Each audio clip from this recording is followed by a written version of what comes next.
नमस्कार मित्रांनो, मी आपल्या सर्वांचे स्वागत करतो माझ्या ई नोकरी संदर्भ या यूट्यूब चॅनलवरती. तर ज्या प्रकारे तुम्ही थंबनेलमध्ये बघताय, तर PWD रिलेटेड खूप महत्त्वाची अपडेट आलेली आहे. तर काय आहे ही अपडेट आपण संपूर्ण व्हिडिओच्या माध्यमातून हे बघणार आहोत. ओके, तर ज्या प्रकारे आपल्याला माहीत आहे, गट ब आणि गट क साठी जी PWDची एक्झाम झालेली होती, तर त्याच्यामध्ये आता काही चेंजेस झालेले आहेत आणि परत एकदा अंतिम निवड सूची प्रसिद्ध करण्यात आलेली आहे. तर ती संपूर्ण PDF आपण या व्हिडिओमध्ये बघणार आहोत. आणि जर याच्यामध्ये तुम्हाला काही डाऊट असेल तर तुम्ही कमेंट बॉक्समध्ये येऊन कमेंट पण करायचं. ओके, तर बघा मित्रांनो, तुमच्या सपोर्टमुळे आता माझे 5K सबस्क्रायबर झालेले आहेत. तर असाच सपोर्ट राहू द्या. चॅनलवरती जर तुम्ही नवीन असाल तर चॅनलला सबस्क्राईब करा. व्हिडिओ आवडला तर व्हिडिओला लाईक करा. काही पण डाऊट असतील तर कमेंट बॉक्समध्ये येऊन कमेंट करा. प्रत्येक कमेंटचं आपण 100% उत्तर देत असतो. हीच आपल्या चॅनलची खासियत आहे. ओके, तर चला आपण तो नोटीस बघूया. अगदी शॉर्ट व्हिडिओ असणार आहे मित्रांनो, हार्डली 1 ते 2 मिनिटांमध्ये याला मी कव्हर करेल. ओके, तर हा व्हिडिओ बघून घ्या. आता नोटीस वाचून घेऊ आपण. बघा, सार्वजनिक बांधकाम विभागातर्फे जी आपली एक्झाम घेण्यात आलेली होती, कनिष्ठ अभियंता गट ब आणि त्याच्यानंतर गट क कनिष्ठ अभियंता सहाय्यक, तर ही एक्झाम झालेली होती या तारखेला.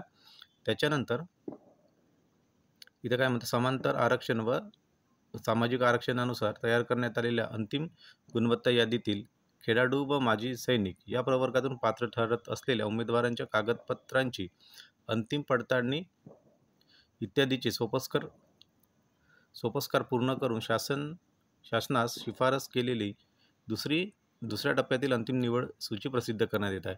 तर ही दुसऱ्या टप्प्यातील निवड सूची आहे. तर पदे कोणती आहेत? कनिष्ठ अभियंता स्थापत्य आणि कनिष्ठ अभियांत्रिकी सहाय्यक. तर तुम्ही विद्यार्थ्यांनो काय करायचं, आपला एकदा हे डाउनलोड करून घ्या. एक PDF मी डाउनलोड केलेली आहे. याच्यामध्ये काय चेंजेस झाले तुम्हाला इथे बघून घ्यायचं. ओके, तर इथे बघू शकता government of Maharashtra PWD department आणि याच्यामध्ये बघा सेकंड फेज लिस्ट असं लिहिलेलं आहे. त्याच्यानंतर इथे विद्यार्थ्यांचे नाव, रोल नंबर, अप्लिकेशन नंबर आणि त्याच्यानंतर जेंडर आणि रिमार्क्समध्ये इथे बघू शकता ओपन स्पोर्ट 1, ओपन स्पोर्ट 2. तर या प्रकारे तुम्ही आता तुमचं पण नाव इथे चेक करून घ्या. इथे काय काय चेंजेस झाले हे तुम्हाला बघता येईल. इथे मार्क्स पण दिलेले आहेत. तर याच्यामध्ये काही चेंजेस झालेले आहेत. तर त्या संदर्भातच ही PDF आता त्यांनी म्हणजे हे परिपत्रक जाहीर केलेलं आहे. तर ज्यांचं सिलेक्शन झालं त्यांच्यासाठी कॉंग्रॅच्युलेशन्स. आणि जर तुम्हाला याच्यामध्ये आणखी काही डाऊट असतील कमेंट बॉक्समध्ये येऊन तुम्हाला कमेंट करायचं. आणि परत एक महत्त्वाची अपडेट, तर सरळ सेवा भरती रिलेटेड जे काही आता जी 2023-24ची जे काही भरती आहे, तर बघा इथे आपले सुभाष शेळके सर आहेत, जे आपल्याला लेटेस्ट अपडेट नेहमी देत असतात.